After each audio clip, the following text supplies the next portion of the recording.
All right, Elizabeth, great show. Thank you very much. Tonight, Donald Trump and Elon Musk, perhaps two of the biggest figures in this country.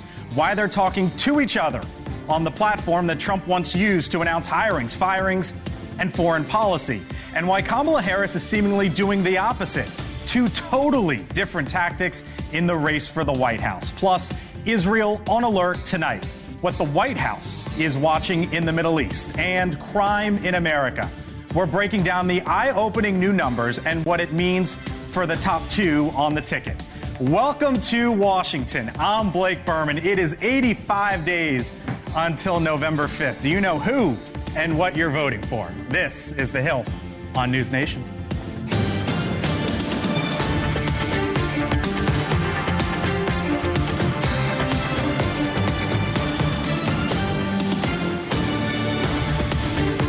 All right, yes, we know it is mid-August, but we kind of have the feeling of Christmas morning here on the Hill. Welcome to our new studio on the Hill at the intersection of North Capitol and Louisiana Avenue. We have been waiting to unveil this for quite some time. It's the same show with a little bit of a different feel, I guess you could say, and we are thrilled to be in it as we approach the home stretch of the presidential race. Tonight, we begin here on the Hill with two very different strategies.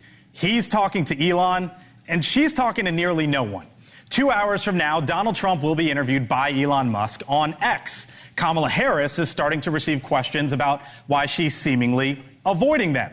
In a Washington Post editorial this morning, for example, even they presented the questions that they would like to ask the Democratic nominee. 22 days in, without a policy speech or an interview, and these two covers today kind of sum it up. The New York Post today presents this image and a nickname calling the vice president, Chameleon. Time magazine with a deep dive article on the vice president and that glowing photo of her on the front cover. They note, though, quote, Harris has yet to do a single substantive interview or to explain her policy shifts. Her campaign denied a request for an interview for this story, they add. Over the weekend, Harris said she'd be giving her first big policy unveil this week. Next week, and it'll be focused on the economy and what we need to do to bring down costs and also strengthen the economy overall. But is the lack of information and interviews actually working? Look at this. New York Times swing state poll over the weekend showed Harris leading in 3 of the crucial battleground states. We begin tonight with the congressman, Republican from one of those states. You see there in the middle, Pennsylvania, Dan Muser. Congressman, thanks for being with us here on the Hill. Brand new studio, new show, new day. You start us off, and we appreciate it, sir. Trumpet shows down in your home state. Is he in trouble there? Oh, no, Blake, seriously, not at all. We've got major troubles. Not at all. Not at all. First of all, our registration, because largely of Donald Trump, but also the unbelievable level of Biden buyer remorse. And as Jean-Pierre said today, his spokesperson, there's no daylight, and I quote, between Joe Biden and Kamala Harris. But President Trump, our registration's way up, the enthusiasm's way up. Certainly the fundraising there, his ads are good. Look, Kamala Harris has proven herself to be the most ineffective vice president anybody could imagine. She then engaged in a cover-up of Joe Biden. So there's a trust factor, right? She bullied him out of office along with Barack Obama, so the story goes.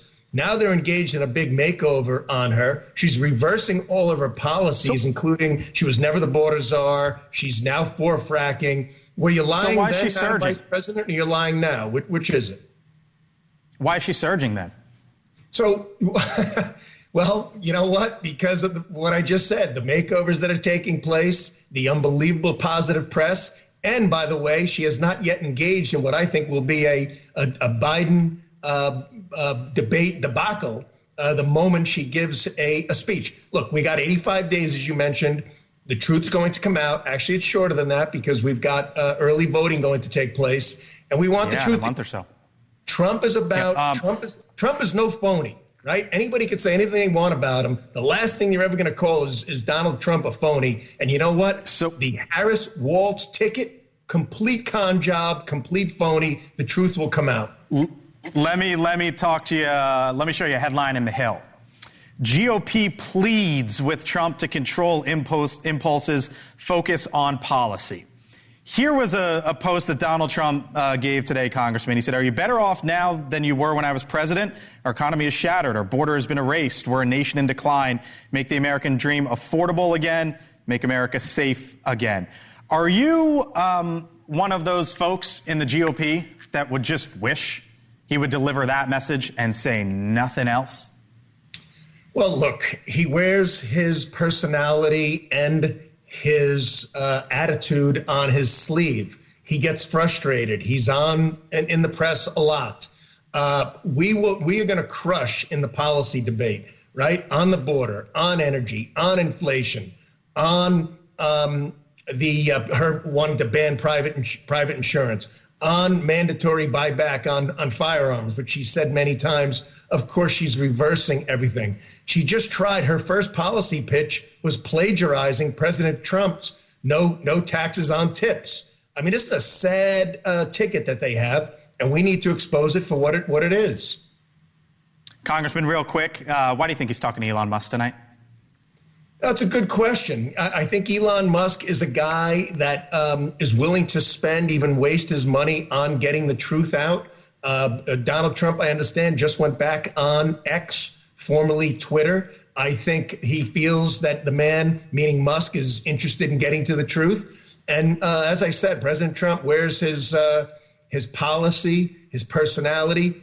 He's the same person behind the scenes as he is in front of the scenes. And I think he thinks it'll be a good, honest interview. Congressman Dan Mooser from the state of Pennsylvania, crucial swing state. Thanks for being with us here on the Hill. Appreciate it, sir. Thanks, Blake. I appreciate it, too. You got it. All right, joining me here throughout the hour, Mark Lauder, former special assistant to Donald Trump. Chris Darrowalt, host of The Hill Sunday, NewsNation political editor as well. Scott Bolden, NewsNation political contributor. And Kelly Meyer, NewsNation Washington correspondent. Hello to you all. Nice to have you all in. Hello. They got us a new comfy chair. Hello. They got us a new studio. You're a pretty big deal. I'm not. You're the host of The Hill Sunday. Big deal. I'm just saying. These are some sweet digs, though. No, really totally. Nice. This is big time. Exciting. Really big time. We're lucky to have it. Bigger than our last studio. Much bigger. I'll tell you that much. So let's start here, Chris. Americans deserve to know where candidates stand, right? That's not a political statement. Is she right?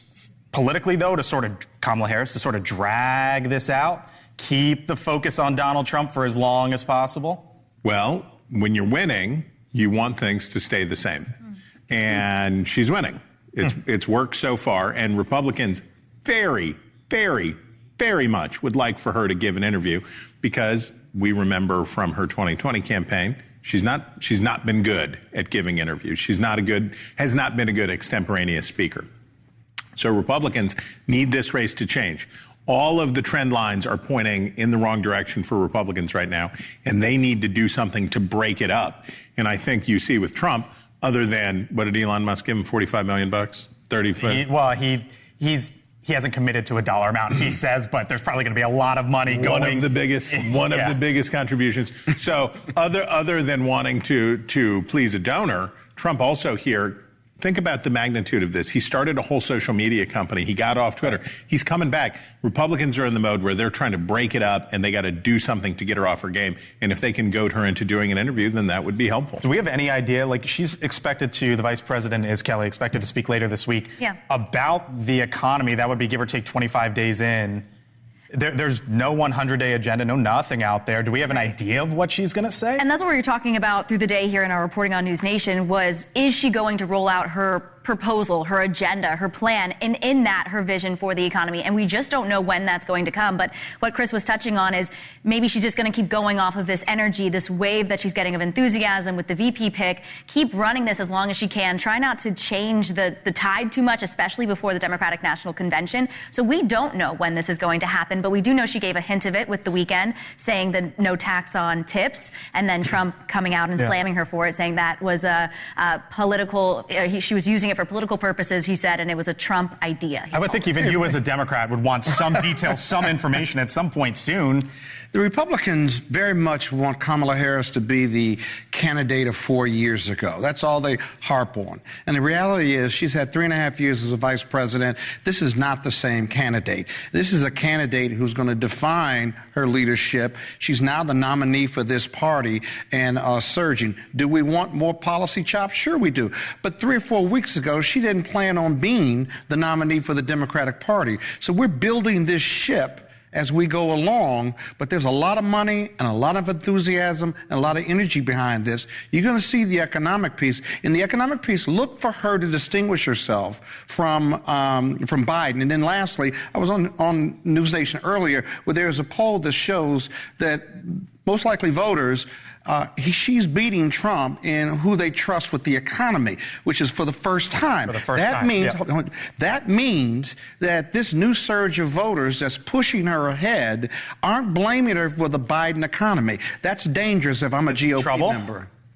No, which means we have to keep talking about it. I mean, the reality, it doesn't change. Kamala Harris... Trump's not talking about it. He's talking about personality issues. Kamala is not going to come out and say we should suddenly drill, baby, drill, or secure the border. She's the first officer on this Titanic. She's not just some standby passenger. She owns the failures of the Biden administration, and it's going to be up to Trump and the Republicans to make her own them. But she's also not just going to come back and change complete course. But she's not the final decision maker on any of this in the last 3.5 years. She's part of the team. She's the last person in the room. She boasts of being the last person in the room. This is part of the conversation, not her call. This is part of the conversation that Democrats and Republicans are having right now around her. And I would just say, no voter, no persuadable voter cares particularly about flip-flops. As a matter of fact, they like a flip-flop if they're flopping in their direction.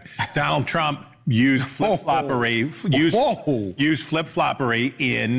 to great effect in 2016 and 2020. The fluidity of Donald Trump on positions has been to his political advantage because voters don't trust politicians generally. And so they say, well, if they're moving in my direction, what Republicans have to do is convince voters that she's going to stay. She's not going to flip back. She's not going to stay flop, that she'll flip back to correct. She also can't flip too far. She's going to lose the radical left if she says we're going to drill, baby, drill. Former President Trump could soon be adding another case to his list of legal battles. There are plans for the former president to sue the Justice Department for $100 million over the FBI's going into his Mar-a-Lago residence in 2022, taking documents as part of the court case there.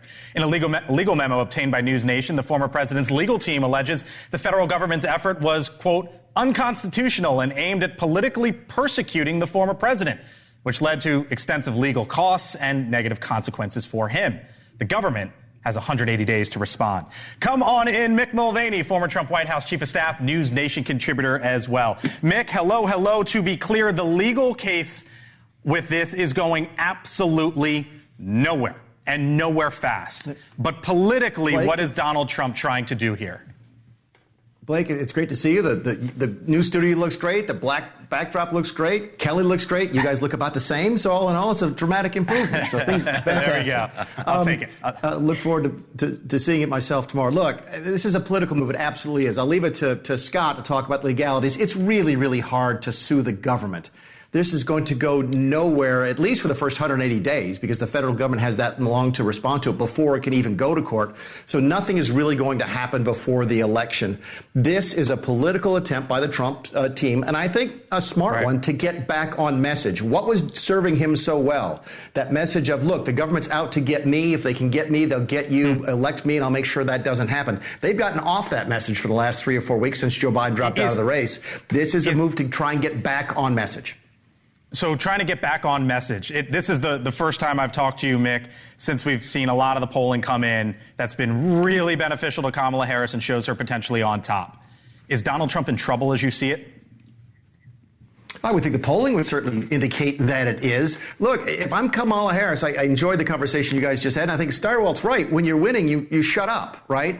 She hasn't done anything on policy, and it's working for her. I think she should talk about hope and change and freedom, maybe abortion, and Donald Trump is the devil. I don't expect her even to get into any details on her policy. If she does give some sort of speech on policy next week, it's going to be teleprompter and not with sort of a press conference afterwards. If she stays high level, doesn't get down at policy, she might have a chance.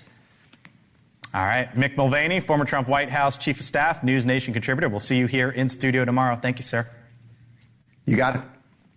All right, still to come here from the Hill over the next 45 minutes or so. With all the change that this race has seen over the last month or so, we noticed the one thing that's actually stayed the same, at least when it comes to Trump. That figure is coming up next. Plus, new numbers show violent crime is down.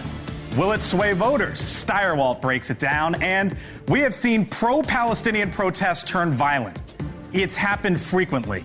What might be the scene like next week in Chicago?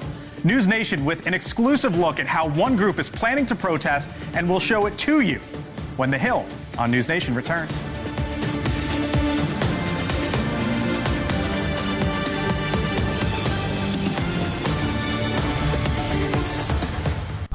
All right, welcome back here to The Hill on NewsNation. Live look right now at Israel, where tensions remain high in the Middle East tonight after the U.S. and Israel officials both expect, they say, retaliatory attacks this week from Iran and Hezbollah for the killings of a top Hamas leader and a senior Hezbollah commander.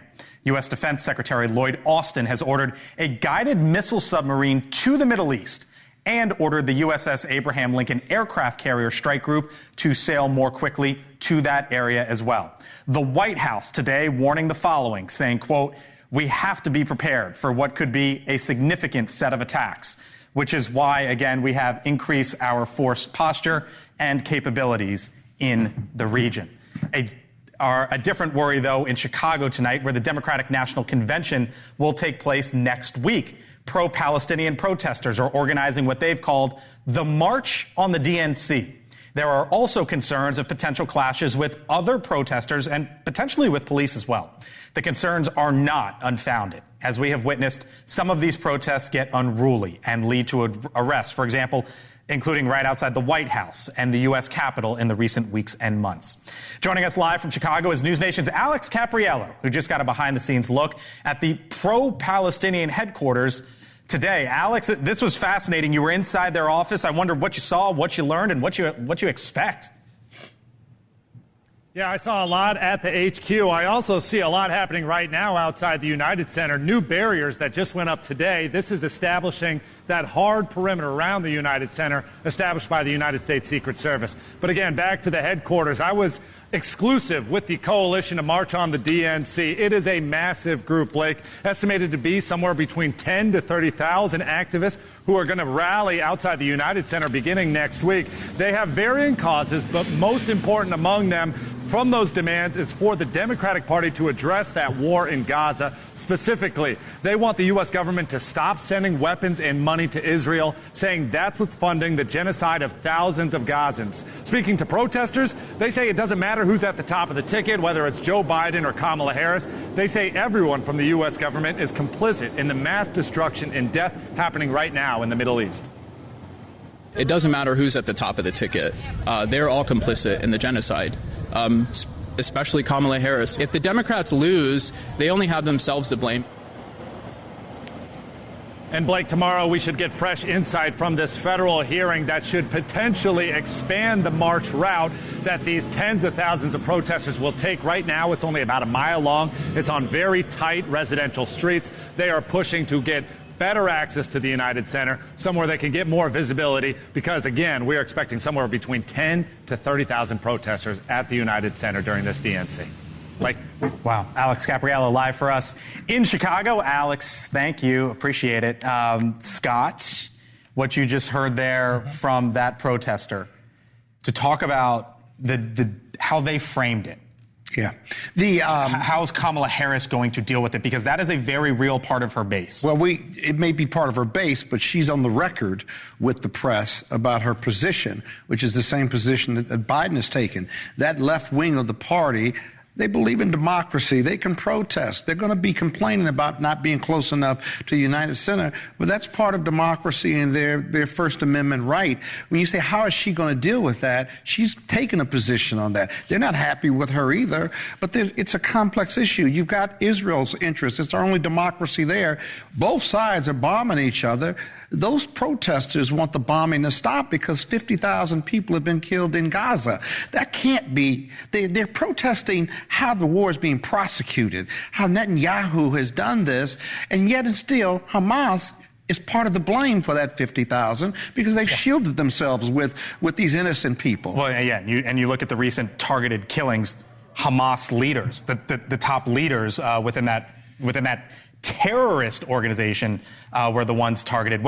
How is Vice President Harris, Kelly, going to walk this line? Because you heard that language there, and that is a part of her party. I think, first of all, just watching this and hearing about this again, it's what we were talking about months and months ago. And a lot of voters I was talking to, or when we were talking to these groups on the campaign trail, they were saying this isn't going to go away. When people thought that this was going to go away by the summer, by Election Day, this is something that they will not forget. And that's what I've heard from voters who are supportive of these protests. And yes, Kamala Harris has been a bit more forceful in her language, using the word immediate ceasefire before anybody else in the Biden administration. But she still comes with everything that happened in the Biden administration, and they do continue to supply Israel weapons. When that happens, Donald Trump's going to say what? That's the Democrat Party. They're abandoning Israel. You see them tearing themselves apart, and it will probably be one of the top stories and trend lines coming out of that convention. No matter what they want to program, it'll be focused on the protests. Hopefully they are peaceful. What we have seen in others of these protests, they have not been, and there'll be American flags being burned. That's not a good look. How does she handle this next week?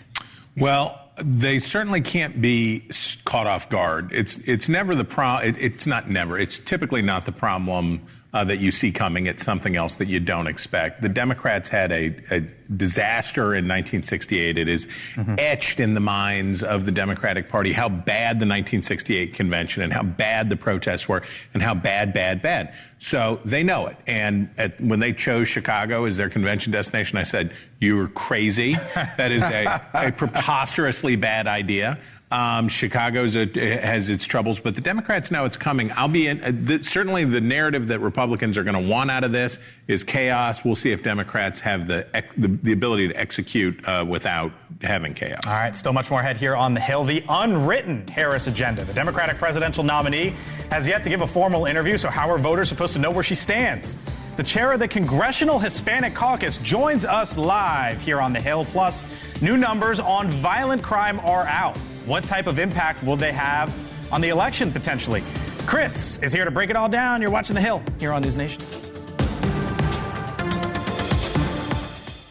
All right, welcome back here to The Hill on NewsNation and the race for the White House. Both Donald Trump and Kamala Harris off the trail tonight, but that'll soon change. Trump is set to hold rallies in North Carolina on Wednesday, Pennsylvania as well on Saturday. There will be a reemergence, by the way, of President Biden this week, as he is campaigning with Harris Thursday in Maryland. That, of course, ahead of next week's Democratic National Convention.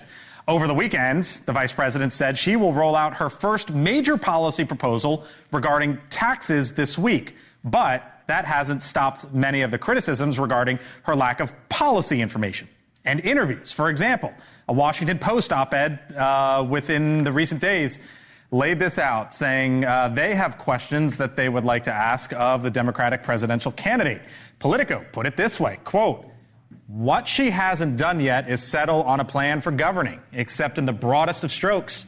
Her stump speech has framed the campaign as a fight for the future without saying much about what precisely that future would entail." They note she does not, the vice president, does not have a 100-day agenda. We're trying to hook up Congresswoman Nanette Barragan from the state of California. When we get to the Congresswoman, we'll get to her in a moment. But first, Chris, what about it? Because now the voices are starting to come out and say, we gotta get some sort of something here. What do we call it with Taiwan? Strategic ambiguity, I believe, is the term for the U.S. Posture towards the defense of Taiwan. Barack Obama, empty vessel, empty slate. Voters cast their wishes upon him, and they saw in him whatever they wanted to see. Donald Trump, empty vessel, empty slate. He was a former Democrat. Maybe he's going to be a moderate deal maker. Maybe he's going to be whatever. What you want, the way that you win, is by being opaque. Opacity is the way that you win. We don't like it because we're journalists, right? It frustrates us because we have a job to hold people in power to account. People who are in power and seeking power, we want to hold them to account. And you know what they try very hard to do every 4 years is avoid that and say, I am whatever you want me to be. But Chris, there's another point. In the end, the goal is to get one more vote than the next guy. Right. That's all it is. And it comes down to likability. Well, Barack Obama went to Wall see Street. The cartoons with the sheepdog and the coyote? Yeah. We're the sheepdogs. They're the coyotes. We're trying to stop them. We're trying to stop them from getting away with this opaque way of running for office. And their job is to try to. We intellectualize our votes and intellectualize politics. The average voter votes for who they like, whether it's the day before or the day of. And so Donald Trump didn't have any policy in 2016. Oh, I don't know about that. I remember going to the Detroit Economic Club for on a his big website. tax speech. On his website, he had something like 7 platform pieces, right? He didn't have any policy because in the end, people vote for who they like. And right now, they're liking Kamala Harris a lot more than Donald Trump. Good vibes are not going to lower gas and grocery prices. No, that's not true. And that's what good vibes. You ain't winning with good vibes alone. Yeah, but people can't afford gas and groceries. The border is wide open. You can't, and those are the kinds of things that people are going to run on. You can't govern with those feelings, but you can win with those feelings because all you need is one more vote than the next guy. And right now, she's surging before the DNC and before that debate. Well, it's interesting. Harris isn't talking about it, but we were at the White House press briefing today, and they were getting questions about it. Will it look similar to what they have been doing with the Biden-Harris administration as she continues with her own attempt to have her own agenda? And they said it is going to be building off of that they are aligned in the same vision. So whether or not that helps her or hurts her, if people didn't like what happened in the last 4 years, do they want to see a continuation? Primary elections are when the bases of the parties punish their nominees into accepting unpopular policy positions. We're going to make you say yes. We're going to make you stand next to us, hold your hand up and say, I promise that I'm this way on abortion and I'm that way on taxes. Kamala Harris didn't have to do that. Right. She didn't have to go through. She didn't have to run that gauntlet and suck up to whichever interest groups along the way. So now she's going to try to ride this pink cloud for as long as she can. But she did in 2019. Yes. And so her hand no raised good up. effect. Yeah. This is a different candidate after 3.5 years in the White House. So there might be a criticism of, yes, she is a different candidate, right? Like, let's look at, Chris, some of these policy positions. She no longer supports a fracking ban. She backs border enforcement funding, no longer supports Medicare for all, opposes the assault weapons buyback program now, and that's just some of what she's moved on. And is that going to matter?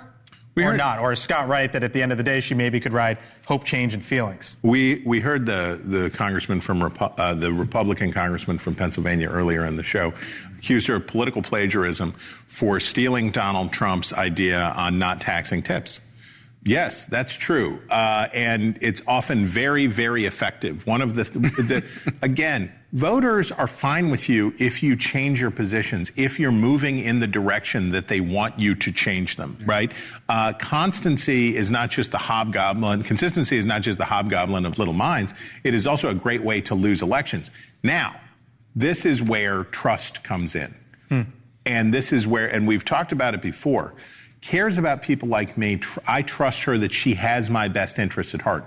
Where Republicans have to attack, and as they come after Tim Walz for his military record, and as they go after Harris, what they have to attack is not that she's a flip-flopper or that her policy positions are wrong, but that she is fundamentally untrustworthy and that there's something dark or sinister about her, and that's what Republicans haven't been able to connect on. All right, meantime, the vice president gracing the covers of 2 big publications today. Time Magazine and the New York Post are getting much different treatment from each. Look here. Time Magazine, for example, proclaiming it's her moment, while the Post names her comma chameleon. Those 2 images there, what do you see, Lauder? I'll start with you. Well, I mean, obviously, getting a glowing profile from Time is not anything that, is surprising for a Democrat. They all get glowing profiles and cover photos. Is that going to work there on the right, though? I think more people are probably going to see it. And I think as she shifts on all of her policies, to your point, Chris, I mean, the key is to say, well, who is the real Kamala Harris? She will lie to you about anything. She will lie to you about, I'm opposed to fracking. No, I'm in favor of fracking. Tim Walz doesn't like fracking, but now he likes fracking. You can make these cases, and I think something like the comma chameleon or, those kinds of things, they might stick. But put the images back up real quick. What do you see there? It's portraying two different versions of Vice President Harris. What they want to show is this, in Time magazine, this history-making moment, what we're going to see at the Democratic National Convention next week, the first black woman to obtain the Democratic nomination. Now, this other one, kind of showcasing how she may be changing her positions. I think it speaks, like you were saying, to different sets of voters.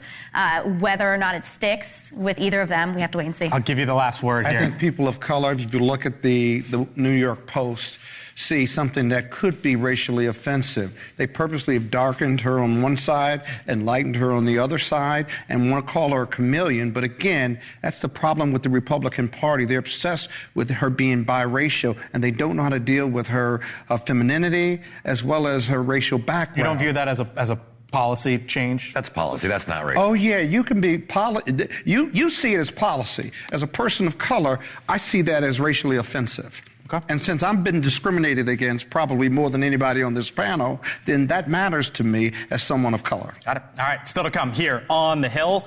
Steyerwell breaks down some new numbers as it relates to crime and how it could play a role on the campaign trail. Plus, the one number that seemingly stays the same for Donald Trump doesn't matter. It's just kind of there. What it is and why Republicans need it to move. We're back in a few.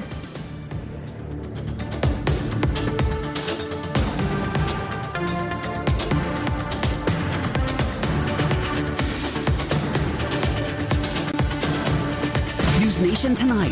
Former Minnesota Governor Jesse Ventura joins Dan Abrams live. The outspoken independent makes a big endorsement in the 2024 presidential race. Which ticket he's supporting and why he's coming to their defense. Dan Abrams live tonight. With all that's happened over the past month or so, the presidential polling has not changed dramatically, believe it or not, at least as it relates to Donald Trump. But there's been one constant. Would you look at this? June 21st. Do we have it? No, flip it if we can. There we go. News to you. So July 21st. Would you look at that? Donald Trump against President Biden, RFK Jr. Call it. He's running at 42.5, 43 if you want to round up.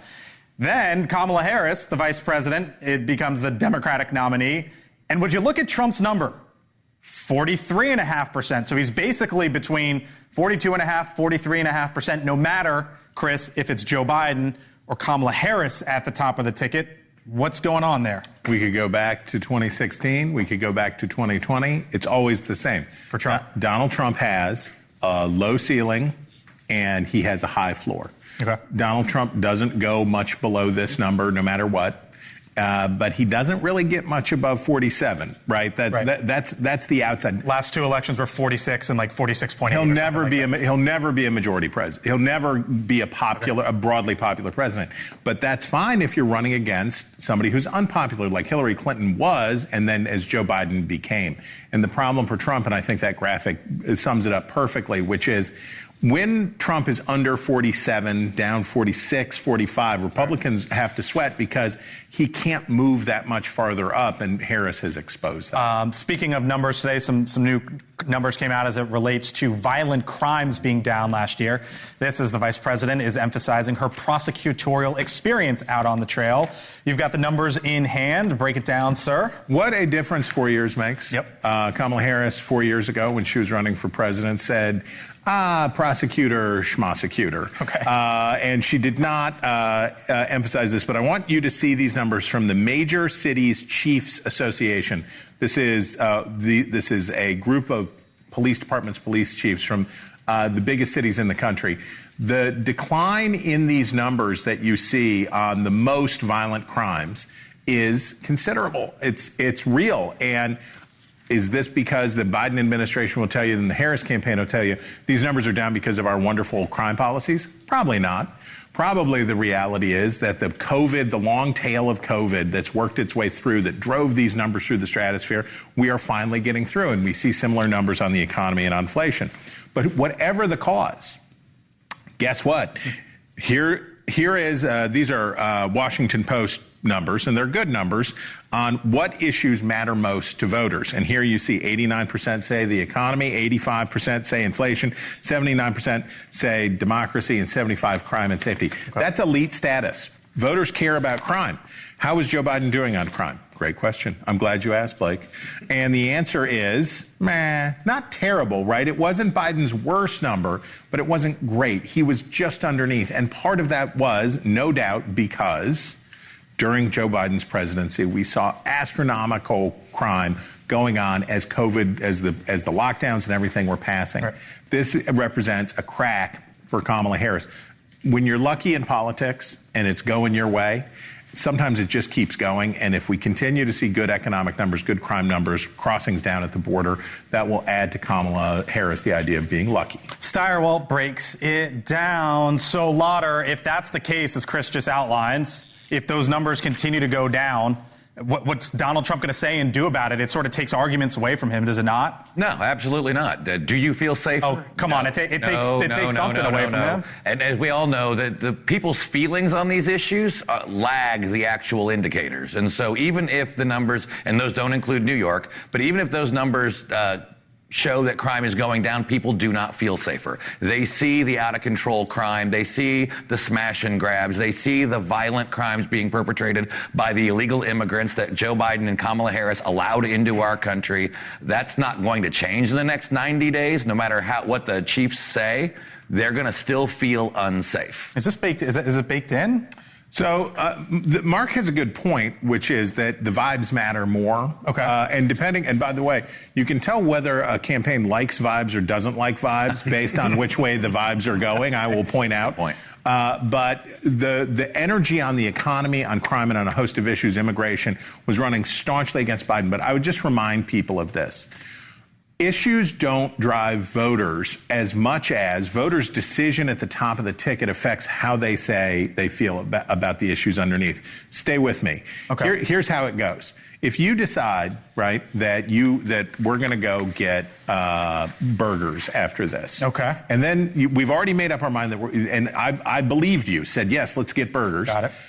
When we ask you about are burgers nutritious, you're going to feel more likely to say that burgers are nutritious. You're going to feel more likely to say whatever. The situation in the election right now, and I don't want to overstate it, but there's a lot of room to talk about it. For 2 years, voters told the American people said to pollsters, said to everybody, we want different choices. We don't want these two choices. Mm-hmm. And right now, Kamala Harris is an empty vessel. Right now, people are casting their hopes on her, but she gave them the first thing that they wanted, which was somebody else. She still is somebody else, and they can rationalize their opinions on other subjects underneath. Got it. All right, still to come here on the Hill. Donald Trump goes one-on-one with Elon Musk tonight. What can you expect from that? Leland Vittert, host of On Balance, joins us here on the Hill. Brand new studio, same show. The panel's back, other side of the break. Stay with us. Welcome back here to the Hill on NewsNation. So there isn't much that Vice President Harris and Donald Trump will agree on over the next few months or so, 85 days. But one thing that they seemingly do have in common is their support for a policy known as no tax on tips. Now, the vice president announced over the weekend that she backs that very plan, something that Trump did about a month ago. But what kind of an impact would it actually have if Congress were to take this up, make it a law, or at least get it to the president's desk, sign it into law? Well, according to the Committee for a Responsible Federal Budget, it would only affect about 2.5% of workers, and over 10 years would reduce federal revenues between $100 and $200 billion, or put another way, about $10 to $20 billion a year. On top of that, they say it could open the door to potential abuses. For example, a lawyer telling his clients to pay him in tips to avoid having taxes. You would never do that. No. You would never do that. Bill, the client is... I saw a light bulb go on. Scott went ding. I thought about it. And they shut down right away. But in theory, I guess you could do that if hey, my services aren't for sale on an hourly basis. But listen, this sells in Nevada, where there are restaurant workers and stuff. But the impact on the budget is one thing, but the tax savings for lower income workers is going to be minimal. I'm not sure it's putting more money in their pocket. So, look, for the 2.5%, it's obviously a big deal, right? And if you are somebody who works for tips, not having to pay taxes on it, yeah, you would love it. Here's my thing with this. 2.5% of the public this would impact. That means 97% of the public it wouldn't. And when you're talking about $10 to $20 billion a year that it would cost the federal government, you know how much we take in revenues each year? It's around 4.3 trillion. So that's a rounding error. And my point on all this is it's putting forth a policy that's just like a little teeny tiny fraction. And don't forget, let's just not forget, Kamala Harris cast the tie-breaking vote for the Inflation Increasing Act, which actually increased IRS enforcement of people paying taxes on tips. So this is what. So this You're is sort of against been collection of taxes? You're against collection of taxes. She actually she increased enforcement of people who are paying taxes on tips, and now she's like, oh, it's an election year. I want to give away. I will tell you, I was talking to a respected pollster in the last few weeks who said to me, no taxes on tips. They thought it resonates. And now so it's smart politics. It's smart politics. It's good pandering. Trump thought of it first and she took it. But when J.D. Vance said over the weekend, they're talking about $5,000 child tax credits and on and on and on. What do we have? We have two parties that are fundamentally unserious about one of the biggest problems that's facing the country, which is our massive debt and what's coming down the road from Medicare and Social Security.